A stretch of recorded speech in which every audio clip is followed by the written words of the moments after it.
Hello friends. Now, there are very few bands in today's age that can proudly claim they truly made a modern classic. Arcade Fire managed to do this on their debut album, Funeral. Funeral combined very rich, passionate instrumentation with well-written personal lyrics dealing with death. And you would also find a very hard time finding this album that did not appear on best of lists in the 2000s as well. Their following two albums, being Neon Bible and The Suburbs, didn't quite match up to the brilliance of their debut, but were still fantastic in their very own different ways. Now, after winning a Grammy Award in 2011 for Album of the Year, it seemed like they were pretty much ready to be the biggest band in the world. But their next record, called Reflector, which was produced with LCD Sound System's James Murphy, resulted in more of a dance rock album and less of a chamber pop direction as their previous efforts.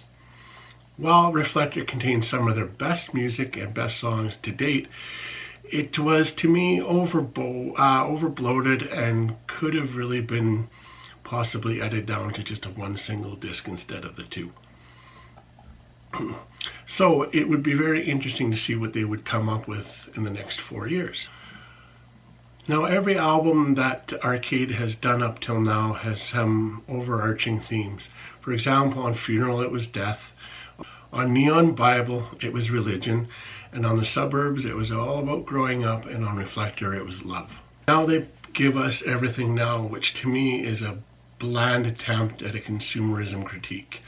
It's executed without any subtlety and in very, very, very pretentious ways.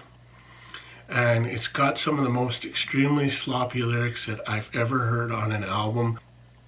The lyrics on this album are absolutely sloppy and horrible that I think only teenage angst schoolers would relate to.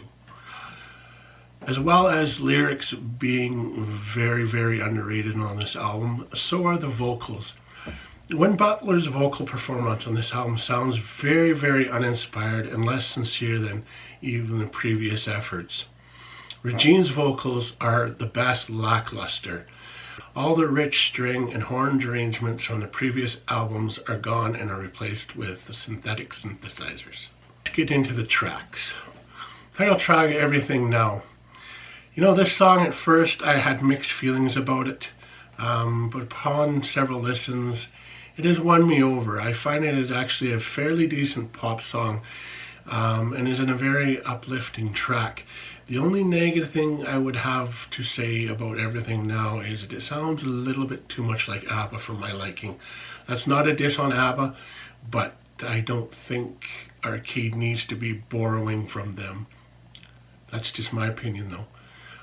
The second song, Signs of Life, to me is a very joyless song with no substance at all. It is absolute boring and is very uninteresting. And sadly, it sets a trend for the rest of the LP. I kind of felt when I first heard it for a couple of times that, you know, halfway through it, this song, I could already tell that this album wasn't going to be anything that special, and I was right. Coming up after Signs of Life is a song called Creature Comfort. Now, musically, the song is solid, I will give it that, but any merit that this track may have been is ruined by some of the worst lyrics that I've ever heard and some of the worst lyrics that have ever been written. Lyrics such as, "Some boys hate themselves, spend their lives resenting their fathers," or "Assisted suicide, she dreams about dying all the time." Oh, those are just cringe-worthy. And it doesn't help that Regine's screeching vocals in this track are unbearable, which is odd because normally her backing vocals are very, very impressive and sound much better. Now, if that wasn't bad enough, I mean, Creature Comfort is somewhat of a decent song. Unfortunately, now the album completely falls apart. The streak from the completely dull Peter Pan to the very annoying, repetitive Good Goddamn contains some of the most embarrassing and forgettable music the band has ever produced. I wasn't going to go and break down these songs, but I'm going to do that anyways because there's a few points in there that I just need to get off my chest. Peter Pan to me sounds very, very unfinished. It also sounds like a bunch of random sounds that were just piled together in a few minutes to form a song. It is incredibly annoying and does not feel anything like a group effort. I would have to say Peter Pan may be the worst Arcade Fire song to date. And once again, the lyrics are cheesy and embarrassing. And I don't find any trace of inspiration in this song whatsoever. Next we have Chemistry. This is a very laughable attempt at a love song with a very annoying repetitive chorus and very or little no depth to the lyrics. It's just awful. I think they should have left this song maybe to a B-side, and maybe it's not even worth that. It's definitely a throwaway track. And after Chemistry comes Infinite Content and then Infinite underscore Content. I don't know what the fuck that means. It's, basically one song. You've got the first half, which is kind of a fast, punky, influence indie track. And then you have the country and western version of the song. Not sure what that's all about, but it's very unnecessary and very forgettable, as the previous tracks have been. And then comes Electric Blue. Now this is easily the worst track on the album. The melody of the song sounds like some sort of animal is being strangled. Imagine a squirrel being strangled or something. That's what comes to mind when I hear it.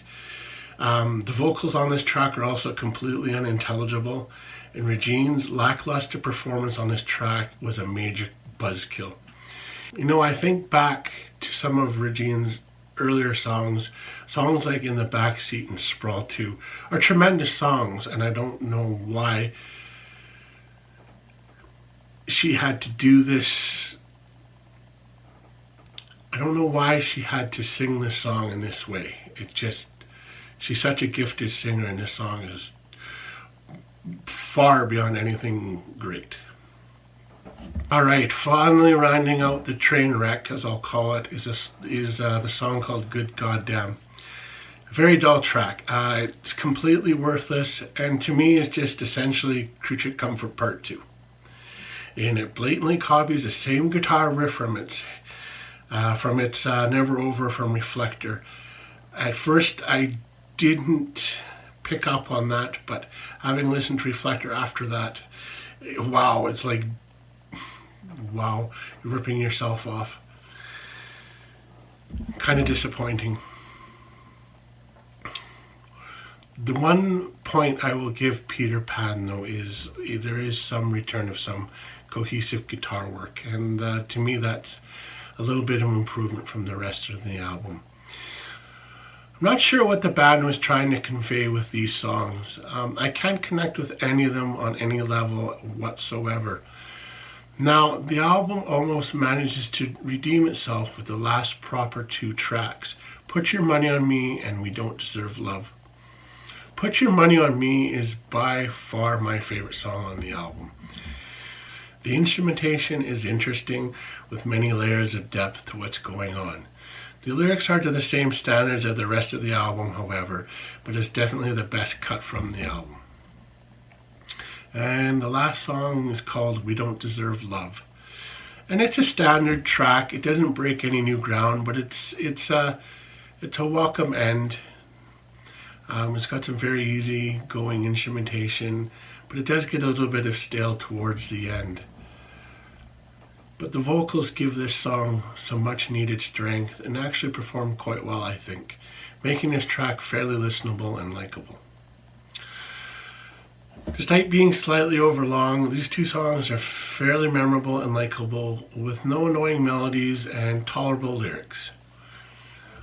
Now, my final thoughts on the album, I really tried to like this album because I really liked their first four albums, and I don't know what happened to them. If you took the title track, Put Your Money on Me, We Don't Deserve Love, and possibly Creature Comfort, you might have a decent EP, but that's just kind of my thoughts on it.